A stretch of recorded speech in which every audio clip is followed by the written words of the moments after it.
Hello everyone. तो इस lecture में हम लोग तकरीबन शेड्यूल और प्रीएम्बल्स और नेशनल एंथम, नेशनल सॉन्ग और नेशनल फ्लैग, इन तीनों को, ये चार टॉपिक जो मोस्ट ऑफ आपके एग्जाम पर्सपेक्टिव से बहुत ज़्यादा इंपॉर्टेंट होते हैं, इनको कवर कर लेंगे। और इनके बाद के लेक्चर्स में आई थिंक कुछ रहेगा नहीं।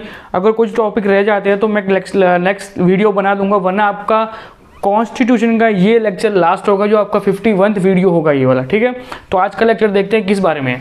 ओके, पहली बात कि schedule of the Indian constitution. पहले कितने थे? तो 8 थे। पहले कितने थे? 8 थे। अभी कितने हैं? तो 12 है। याद रखो इस तरीके से, 8 12। ठीक है, 8 12 8 12 12, जो बाकी के 4 आए। पहले कितने थे? 8, बाद में कितने हुए? 12। तो बाद में जो 4 ऐड हुए ना, उसका मतलब क्या हुआ कि उनको बाद में ऐड किया गया किसी न किसी अमेंडमेंट के कारण, या किसी न किसी सुधार के कारण उनको ऐड किया गया। जैसे कि देखो, मैंने यहाँ पे 9 10 11 12 लिखा है, उनके यहाँ पे लिख भी, डेट भी लिख दी है मैंने कि किस तरीके से उनको कब कब ऐड किया गया। तो उनको भूल जाओ, पहले ये आ जाओ कि पहले में क्या कहा है। फर्स्ट में ये कहा है कि name of the states and union territories. क्या कहा है? Name of the state and union territories. Second में क्या कहा है? Salary and the allowance. किसके लिए? गवर्नमेंट एम्प्लॉयज के लिए। याद रखना, सरकार के अंदर काम करने वाले हर एक इंसान या सरकार को चलाने वाले हर एक इंसान से रिलेटेड जितने भी उनको सरकारी सैलरी या अलाउंस मिलेगा, वो अनुसूची या शेड्यूल नंबर 2 के हिसाब से मिलेगा। इसके अंदर सबके सैलरीज का लेखा जोखा इसके अंदर दिया हुआ है। क्लियर। तीसरे में है ओथ। किसी भी सरकारी पद पे जाने से पहले एक ओथ ली जाती है, या फिर जो ओथ होती है वो मोस्ट ऑफली आपके प्रेसिडेंट, वाइस प्रेसिडेंट, लोकसभा का स्पीकर, मिनिस्टर, सुप्रीम कोर्ट के जज, हाई कोर्ट के जज, ये लोग मोस्ट ऑफ आपकी जो ओथ लेते हैं, और इनको ओथ कहीं ना कहीं ये लोग एक दूसरे को दिलवाते रहते हैं। क्लियर। तो ये आपका ओथ इसके अंदर आ गया होगा। ओके। फोर्थ में आपका है राज्यसभा की सीटें। ठीक है, लोकसभा, राज्यसभा, उस तरीके से राज्यसभा की पर्टिकुलर सीटें उसकी तरह वो अनाउंस की जाएंगी। ऊपर हर बार चेंज होती रहती है। लोकसभा, राज्यसभा के अंदर 2026 तक आपको सीटों को मान्यता रखनी है। 2026 के बाद इन सीटों में परिवर्तन किया जाएगा। क्लियर। जो आपकी लोकसभा या राज्यसभा की सीटें हैं, उनको 2026 के बाद उनमें कुछ ना कुछ परिवर्तन आ जाएगा। तो करे क्लियर। अब आ जाओ आपका जो शेड्यूल नंबर 5, इसमें क्या कहा है? Administration of the SC/SC। जो ST/SC आयोग है, उनका निर्माण किया जाएगा, उनके लिए एक अलग से प्रावधान दिया जाएगा और उनको विकास के लिए आगे प्रोत्साहित किया जाएगा। क्लियर। हमें शेड्यूल नंबर 6, शेड्यूल नंबर 6 कहता है कि भाई जो एडमिनिस्ट्रेशन है, जो वहाँ का व्यवसाय है, कुछ ऐसे एरियो के अंदर, एरिया का नाम भी स्पेसिफाई किया है। कौन कौन से? तो आसाम, मेघालय, त्रिपुरा और मिजोरम। इन एरिया के अंदर उनका जो वहीवटी तंत्र है वो एक पर्सनल तरीके से देख रेख में रखा जाएगा, और इनको अलग से कुछ छूट छाट मिलेगी कुछ उस पर्टिकुलर एरिया के अंदर। क्लियर। क्योंकि देखो, सपोज इट कि मिजोरम और त्रिपुरा है, तो उस एरिया के अंदर क्या होता है? कंकाल पहन के कुछ लोग, उनकी एक विधि होती है जिस दिन वो पूरे दिन कंकाल पहन के निग्न अवस्था के अंदर पूरे राज्य के अंदर घूमते रहते हैं, सब कुछ करते रहते हैं। क्लियर। और वही चीज आप गुजरात के अंदर आके नहीं कर सकते हो। क्लियर। तो कुछ जो वहाँ के अलग जो रीति रिवाज है, उनके लिए उनको एक अलग से कुछ छूट छाट मिलनी चाहिए। इस अकॉर्डिंग से उनको अनुसूची या फिर शेड्यूल नंबर 6 में ऐड किया गया। Clear. Schedule number 7, schedule number 7 में क्या है? लिस्ट, एक संचित यादियाँ। याद है आपको, मैंने बताया था यादियाँ कौन कौन सी यादियाँ हैं। तो यूनियन, कांग्रेस और स्टेट। ठीक है, 3 प्रकार की यादी होंगी: राज्य यादी, संयुक्त यादी और राष्ट्रीय यादी, या फिर सेंट्रल यादी कह लो आप। क्लियर। उसके बाद आपकी 8वीं अनुसूची आती है, जो कि किसके बारे में? आपकी 22 लैंग्वेज के बारे में। किसके बारे में? 22 लैंग्वेज के बारे में। कौन सी? 8वीं अनुसूची। ओके। आपकी 9वीं अनुसूची किस बारे में आती है? 9वीं इसलिए, देखो अब यहाँ से 9 10 11 12 ये इनको बाद में ऐड किया गया, क्योंकि इनको किसी ना किसी अमेंडमेंट के कारण बाद में ऐड किया गया। ठीक है। तो पहला आपका आया है लैंड रिफॉर्म। क्या आया है? लैंड रिफॉर्म, जो कि आपका पहला सुधारा था। कौन सा था? पहला सुधारा, first amendment of the constitution. कौन सा था? 9th शेड्यूल वाला। 9th शेड्यूल में इसको ऐड रखा गया, इसको निकाला गया, land reform. Clear. First amendment 1951। फिर आपका आया 10th, जिसमें था डिफेमेक्शन, मतलब दल बदल कानून। कौन सा था? दल बदल कानून, जो आपका आया 52 अमेंडमेंट 1985। कब आया? 52 अमेंडमेंट 1985 में। पंचायत और म्यूनसिपल कॉर्पोरेशन, इनको मैंने बहुत बार मुंह से जोर से बोल के समझा दिया है कि 11वीं और 12वीं याद रखना। 11वीं और 12वीं, 11वीं में क्या है? पंचायत, 12वीं में क्या है? Municipal corporation.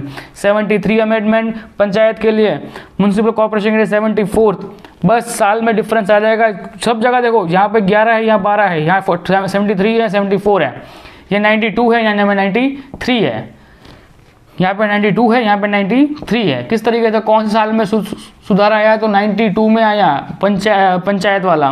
म्युनिसिपल कॉर्पोरेशन कब आया? तो 93 में आया। देखो जब इसमें सुधारा किया गया तो 73 के टाइम उसमें 729 मैटर्स को ऐड किया गया। कितने को? 29 मैटर को ऐड किया गया। और म्युनिसिपल कॉर्पोरेशन में 18 मैटर को ऐड किया गया। मैटर्स मतलब कुछ उनके लगते वक्त जो भी काम काज करने, जिस तरीके से काम करेगी, किस तरीके से पंचायत चलेगी, पंचायत इसको अपना रिपोर्ट जमा करेगी, इनमें निकालना है, सरपंच को रखना, किस तरीके से निकाल के रखना, उन सब चीज़ों को यहाँ पे समझाया गया था। क्लियर? वही सेम म्युनिसिपल कॉर्पोरेशन के लिए। ओके, अब हम देखते हैं प्रीएम्बल्स के बारे में। ठीक है, देखो ये चीज़ें ऐसी है ना जिनको आप ऊपर से पढ़ लोगे ना तो भी आपको समझ में आ जाएगा, बट वो बता दूंगा। पहले समझ लेते हैं कि प्रीएम्बल्स को है ना हमने बाद में ऐड किया था। प्रीएम्बल्स के लिए लोगों ने ये कहा था कि इसको रखना चाहिए, नहीं रखना चाहिए, इसके ऊपर बहुत बार केसेस हुआ।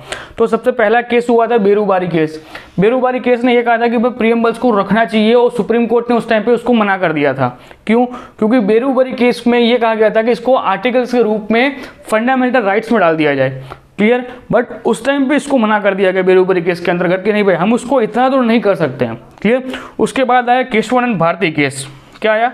केशवानंद भारती केस, जिसके अंदर 13 जज की पैनल बैठी थी। कितने? 13 जज की पैनल बैठी थी। उसने कहा कि ठीक है अब से प्रीएम्बल कॉन्स्टिट्यूशन की आत्मा गिनाई जाएगी। क्या गिनाई जाएगी? कॉन्स्टिट्यूशन की आत्मा गिनाई जाएगी। ठीक है, और उसको वहां से ऐड किया गया। अब बोलोगे सर प्रीएम्बल क्या होता है? तो याद रखना प्रीएम्बल हर बुक के फ्रंट जो पहला पन्ना होता है ना, पहला पेज, उस पहले पेज के बाद में लिखा होता है प्रीएम्बल ऑफ इंडिया। यह लिखा होता है कॉन्स्टिट्यूशन प्रीएम्बल ऑफ इंडिया, ऐसा लिखा होता है पहले पेज के ऊपर। क्लियर? पूरा डेकोरेट से किया होता है, ऐसा करके ऐसा बना होता है, और यहाँ पे सब कुछ लिखा होता है, मैं देश का वासी हूँ, मैं देश में संयुक्त में रहेगा, ये वो करके पूरा लंबा सा लिखा हुआ होता है, वो आपका उसे कहते हैं प्रीएम्बल। ओके, अब उसमें कुछ वर्ड्स को जैसे कि लिबर्टी, इक्वालिटी और फ्रेटर्निटी, इनको फ्रांस रिवॉल्यूशन से ऐड किया गया। कहाँ से? फ्रांस रिवॉल्यूशन में जब सब कुछ वहाँ पे तंत्र वगैरह बिगड़ गया था, जब वहाँ पे कुछ चेंजेस किए गए ना, तब ये वर्ड्स को वहाँ से उठा के लेके आए हम लोग। किसको? लिबर्टी, इक्वालिटी और फ्रेटर्निटी को हम वहाँ से उठा के लाए। कहाँ से? फ्रेंच रिवॉल्यूशन से लेके आए हम लोग। क्लियर? ये हो गया आपका प्रीएम्बल। ओके, एक और चीज़ कि प्रीएम्बल्स के अंदर 3 वर्ड्स को बाद में ऐड किया गया। कौन से वर्ड? आप वो मुझे कमेंट बॉक्स में आप लोग बताओगे कि वो कौन से 3 वर्ड थे जिनको बाद में ऐड किया गया। मैं आपको वो बताता हूँ, क्लू दे देता हूँ कि उन वर्ड्स को 42 अमेंडमेंट 1976 में ऐड किया गया था। 42 अमेंडमेंट करके 1976 में उन 3 वर्ड्स को ऐड किया गया था। मैं चाहता हूँ यहाँ लिख सकता था, पर मैंने यहाँ पे लिखा नहीं है क्योंकि मैंने उनको 2-3 बार आपको समझा दिया है। ओके, ये हो गया आपका मेन टॉपिक जो कि आपके होते हैं schedule of the Indian constitution और द प्रीएम्बल्स। क्लियर? यहाँ तक आपको हो गया। अब जो आपको समझना है वो आपको नॉर्मल थिंग्स होंगी जो आपको कहीं ना कहीं समझ में आ सकती हैं, बट ये आपके जीके के पर्सपेक्टिव से इंपॉर्टेंट गिना सकती है। नेशनल फ्लैग क्या है?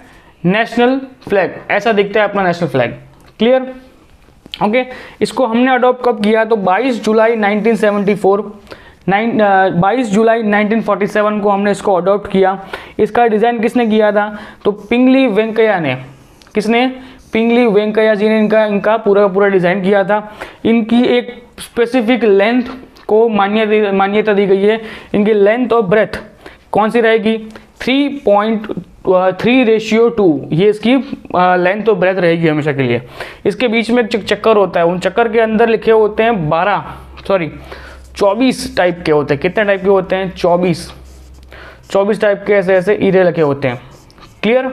ओके, इनको फर्स्ट टाइम किसने गाया था? तो ये अपने लिए बहुत ज़्यादा गर्व की बात है अपने गुजरात के लिए कि इसको फर्स्ट टाइम गाने वाला इंसान या इंसान थी, जो लड़की थी वो थी मैडम भिखाजी कामा। ओके, इनका पूरा नाम है भिखाजी रुस्तम कामा। एक पारसी थी जो कि नवसारी से बिलोंग करती थी। क्लियर? और इन्होंने फर्स्ट टाइम कहाँ पे गाया था? तो जर्मनी के अंदर स्टैटफुट में। कहाँ पे? जर्मनी के अंदर स्टैटफुट के अंदर इन्होंने पहली बार, किसने? मैडम भिखाजी कामा जी ने पहली बार, नवसारी की लेडी ने जर्मनी के स्टैटफुट में आके पहली बार उस फ्लैग को फरकाया था कि भाई देखो ये इंडिया का फ्लैग है, ये इंडिया का फ्लैग है, ऐसा करके उसने दिखाया था। क्लियर? तब भारत के पूरे राज्य को, पूरे देश को गर्व हुआ था उस टाइम पे कि एक लड़की ने वहाँ जाके, विदेश में जाके किसने, इंसान ने ये इतना बड़ा साहस किया है। कब किया था? तो अगस्त 21 1906 में, 1907 के अंदर, जब आज़ाद भारत हुआ नहीं था, तब की बात है ये, ठीक है। जब भारत आज़ाद भी नहीं हुआ था ना, तब इस मैडम जी ने वो करके दिखा दिया था। क्लियर। इनका जन्म हुआ था 24 सितंबर 1861 में। कब हुआ था? 24 सितंबर 1861। मैडम भिखाजी कामा, इनका पूरा नाम था Bhikaji Rustam Cama. Okay okay, clear. एक और चीज़ होती है कि 26 जनवरी के दिन, कब? 26 जनवरी के दिन एक नियम है, एक प्रोटोकॉल है। वो प्रोटोकॉल ये कहता है कि 26 जनवरी के दिन मात्र एक इंसान ही फ्लैग को सल्यूट कर सकता है, और वो इंसान होता है प्रेसिडेंट।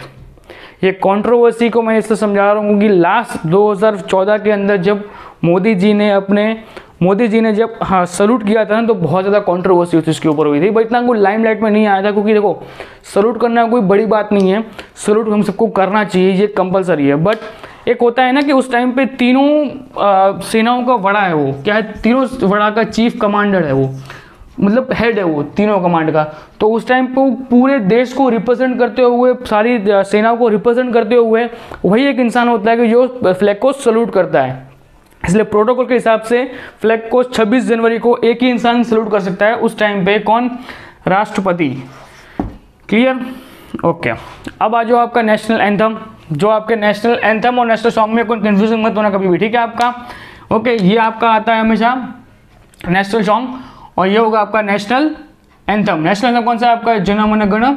ओके, जिनको लिखा किसने किया था? रविंद्रनाथ टैगोर जी ने लिखा है, जिनकी एक पुस्तक में से हमने उसको निकाला है, जो कि कौन सी थी? तत्वबोधिनी पत्रिका। कौन सी थी? तत्वबोधिनी पत्रिका या मैगजीन कह लो। तत्वबोधिनी मैगजीन के अंदर से हमने इस चीज़ को निकाला था। किसको? जन मन गण को निकाला था, जिनका अर्थ क्या होता है? Truth for the search. किसका? ये तत्वबोधिनी का अर्थ क्या होता है? ट्रूथ फॉर द सर्च, जो शुरू कब हुई थी? 16 अगस्त 1843 के अंदर। कहाँ शुरू हुई थी? 16 अगस्त 1843 के अंदर। कहाँ शुरू हुई थी? तो कोलकाता के अंदर शुरू हुई थी। किससे शुरू की थी? तो रविंद्रनाथ जी टैगोर जी ने शुरू की थी। ओके, और उन्हीं का एक कहानी और उन्हीं के उन पन्नों में से एक कविता को हमने उठाया, और उन्हीं कविता को हमने क्या कहा? नेशनल एंथम, या कह लो जनगण गण, हमने उसको अनाउंस किया। ओके, पहली बार कब गाया गया था? तो 27 दिसंबर 1911 कोलकाता के अधिवेशन में गाया गया था। ठीक है, इनको गाने का कुछ रीत होती है, किस तरीके से होता है, तो उनको 52 सेकेंड में गाया जाता है। अगर कोई युद्ध की सिचुएशन है या इमरजेंसी सिचुएशन होती है, तो स्टार्टिंग की 2 लाइन्स और एंडिंग की 2 लाइन गा के 20 सेकंड के अंदर इनको खत्म किया जाता है। ये मोस्ट ऑफली कब यूज किया जाता है? कि जब सेना वगैरह, आर्मी की सेना वगैरह युद्ध की सिचुएशन में आ जाती है और उनको इमरजेंसी में गाना पड़ता है, तब वो लोग 20 सेकंड के अंदर फटाफट नेशनल एंथम को गा के खत्म करते हैं। क्लियर। इसको हमने कब अपनाया था? तो 24 जनवरी 1950 के दिन इसको अपनाया था। इसको एक और नाम दिया गया, इंग्लिश नाम ये दिया गया है कि morning song of the India. क्या कहा है? Morning song of the India कहा गया है। आप कभी यूट्यूब पे जाके या फिर गूगल पे जाके सर्च करना morning song of the India, आपको जन मन गण ही मिलेगा। क्लियर। ओके, अब आ जाओ आपके नेशनल सॉन्ग के ऊपर। नेशनल सॉन्ग कौन सा है आपका? वंदे मातरम। ओके, सुजलाम सुजलाम वाला सॉन्ग आपका, जिसको लिखा किस में गया है? इसको लिखा संस्कृत में गया। किसने लिखा था? बंकिम चंद्र चट्टोपाध्याय। ठीक है, इसको अब 2 नाम होंगे, इसके 2-3 नाम होंगे। कौन कौन से? बंकिम चंद्र चट्टोपाध्याय या बंकिम चटर्जी। क्या है? बंकिम चंद्र चटर्जी या बंकिम चट्टोपाध्याय, फिर चटर्जी। ये 2-3 नाम है, कंफ्यूजिंग मत होना। इसमें देखिए, बंकिम चंद्र चटर्जी इसका मूल नाम है। ओके, इसको पहली बार गाया कब गया था? तो इसको गाया गया था 1896 में, पहली बार कोलकाता के अंदर ही गाया था, जिसमें गाया था रविंद्रनाथ जी टैगोर जी ने गाया था। क्लियर। किसने गाया था? रविंद्रनाथ टैगोर जी ने ही इसको गाया था। आरटी। ओके, कौन सी बुक से इसको लिया गया है? वंदे मातरम कौन सी बुक से लिया गया? तो आनंद मठ बुक से हमने उसको उठाया है। कौन सी बुक से उठाया है? आनंद मठ से। कितने सेकंड में गाना चाहिए? तो 65 सेकंड में, 65 सेकंड में उसको गाना चाहिए। 65 सेकंड्स के ऊपर नहीं जाना चाहिए। क्लियर। ये हो गया आपका नेशनल सॉन्ग्स के बारे में। अब आ जाओ नेशनल सिंबल्स के बारे में। जो आपका आता है अशोक का स्तंभ। क्या है? अशोक का स्तंभ। जो सारनाथ की मूर्ति, जो सारनाथ का एक लायन है ना, जो अशोक की कैपिटल था, ठीक है, उस अशोक का स्तंभ है पूरा सब बना हुआ, जिसके अंदर है ना 1 2 3 ऐसे टोटल 4 लायन है, पर देखने में आपको दिखेंगे सिर्फ 3 लायन, एक इस साइड का, एक मिडिल का, एक इस साइड का। ठीक है, पीछे का दिखेगा नहीं। बट अगर आप उसको लुक वाइज देखोगे ना यूं करके, जैसे कि ये है अशोक का स्तंभ ये है, तो अगर जब ऐसे देखोगे ना पूरा पूरा, तो आपको चारों के चार दिखेंगे। बट आपको फोटो में खींच के देखना हो ना, यूं करके क्लिक करना हो, तो आपको कितने दिखेंगे? 3 दिखेंगे। तो याद रखना आपको सीन, आप अपनी आंख से देख रहे हो तो सीन मतलब 3 है। बट अगर आपको बोला जाए कि कितने हैं ऑलरेडी, या उसमें कितने हुए हैं, या फिर कितने लाइन दिखते हैं, वो देखो जब क्वेश्चन पूछा जाएगा तो उसके अंदर स्पेसिफाई लिखा जाएगा कि अशोक के स्तंभ आप कितने देख सकते हो आपकी आंख से, तो 3, बाकी है कितने? तो 4। क्लियर? ये बात याद रखना। ओके, इसको हमने कब अपनाया? तो 26 जनवरी 1950 के दिन इसको हमने अपनाया। जिस दिन हमने इसको अपनाया ना, अशोक के स्तंभ को जो सारनाथ का है, उसको जिस दिन हमने अपनाया ना, उसी के स्तंभ के नीचे की लाइन में ना एक वर्ड्स लिखे थे, कुछ वर्ड्स, क्या कुछ वर्ड्स लिखे थे, जिसको हमने अनाउंस किया national sentence of the India. क्या है? National sentence of the India, जिसमें क्या लिखा है? सत्यमेव जयते। क्या लिखा है? सत्यमेव जयते। ओके, जिसको हमने कहाँ से लाया? मुंडल उपनिषद से लेके आए। कहाँ से लेके आए? मुंडल उपनिषद से लेके आए। अब बोलोगे सर यहाँ पे लिखा था, बट इसका भी कोई इतिहास रहा होगा ना, यहाँ पर जब लिखा गया था तो इसका भी कुछ इतिहास रहा होगा। तो ये चीज़ कहाँ से आई थी? मुंडल उपनिषद से लेके आए थे, ठीक है, और उससे हमने रिलेट करके हमने इसको लिख लिया। क्लियर? बाकी आपका नेशनल कैलेंडर जो चैत्र चलता है, चैत्र के हिसाब से चलता रहता है, जिसको हमने कब एक्सेप्ट किया? तो 22 मार्च 1957 को हमने एक्सेप्ट किया। ओके, ये आपका मोस्ट ऑफ चीज़ें मैंने यहाँ पे कवर कर ली। बाकी इसमें देखो नेशनल एनिमल्स हो गया, नेशनल फ्लावर हो गया, नेशनल ब्लड हो गया, नेशनल बर्ड हो गया, ओके, फिर नेशनल हेरिटेज एनिमल्स हो गए, वाटर एनिमल्स होंगे, बहुत ज़्यादा है। नेशनल फूड जलेबी आपका है, तो बहुत सारी चीज़ें जो कि आपकी नॉर्मल चीज़ें, जिनको आप एक बार रीड करो तो भी आपको आ जाएगा। इसमें उतनी टेंशन लेने की बात नहीं है। आपके मेन एग्जाम के प्रोस्पेक्टिव से आपका schedule, preamble, national flag, national anthem, national song और नेशनल सिम्बॉल्स, ये आपके मेन चीज़ें हैं जिनके ऊपर जाके क्वेश्चंस बन सकते हैं। अदरवाइज इनको भी आप भूल जाओ ना, national anthem, national song, national symbols या नेशनल फ्लैग को भूल जाओ। आपके एग्जाम प्रोस्पेक्टिव से प्रियम्बल और ये शेड्यूल ये बहुत ज़्यादा इंपॉर्टेंट है, ठीक है, आपको इन दोनों पर ज़्यादा ध्यान देना होगा। क्लियर? बाकी ये चीज़ें वो हैं कि जिनको आप नॉर्मल लाइफ में आप जब कुछ बन जाओगे ना, उसके बाद भी ये चीज़ आपको नॉर्मल लाइफ के याद रहनी चाहिए, क्योंकि ये आपको कभी भी कोई भी इंसान पूछ सकता है। क्लियर? बाकी इनके बारे में आपको नॉर्मल लाइफ में कोई पूछने वाला नहीं है। ये प्रियम्बल्स के बारे में, शेड्यूल के बारे में आपसे कोई पूछने वाला नहीं है, बट आपसे कभी ना कभी कोई भी इंसान पूछ सकता है कि नेशनल एंथम में फिर नेशनल फ्लैग कितने, नेशनल फ्लैग में कितने बार कितना लेंथ और कितने बार की ब्रेथ होती है। तो आप कह सकते हो कि 3/2 की होती है। नेशनल एंथम कितने सेकंड्स में गाना चाहिए, या फिर जब इमरजेंसी की सिचुएशन हो तब कितने सेकंड में गाना चाहिए, या नेशनल सॉन्ग हो गया तो वो कौन सा अपना होगा, कितने सेकंड में उसको गाना चाहिए, कहाँ से उसको लेके आए। तो ये नॉर्मल चीज़ें जो आपके रूटीन लाइफ में अपना सकते हो आप लोग। बाकी अब रूटीन लाइफ में आपके शेड्यूल और प्रियम्बल्स नहीं आते हैं। क्लियर? ओके, तो आई थिंक ये होना चाहिए आपका लास्ट लेक्चर, या फिर इसके बाद एक और लेक्चर आएगा। जो कुछ भी पॉइंट रह जाते हैं आपकी, देखो इंडियन पॉलिटी की अब कुछ गिन के कुछ 4-5 पेजेस बाकी रह चुके हैं, जो कि आपके इंडियन कॉन्स्टिट्यूशन से रिलेटेड है। बाकी पूरी बुक खत्म हो चुकी है। मैं उन 4-5 पेजेस के अंदर प्रीफर कर लूँगा कि अगर कोई वीडियो बन सकता है तो बना दूंगा, वरना आपका इंडियन कॉन्स्टिट्यूशन का ये लास्ट लेक्चर होगा। ठीक है, तो मिलते हैं, अगर नेक्स्ट लेक्चर में इंडियन कॉन्स्टिट्यूशन होता है तो मिलते हैं नेक्स्ट लेक्चर में। जय हिंद।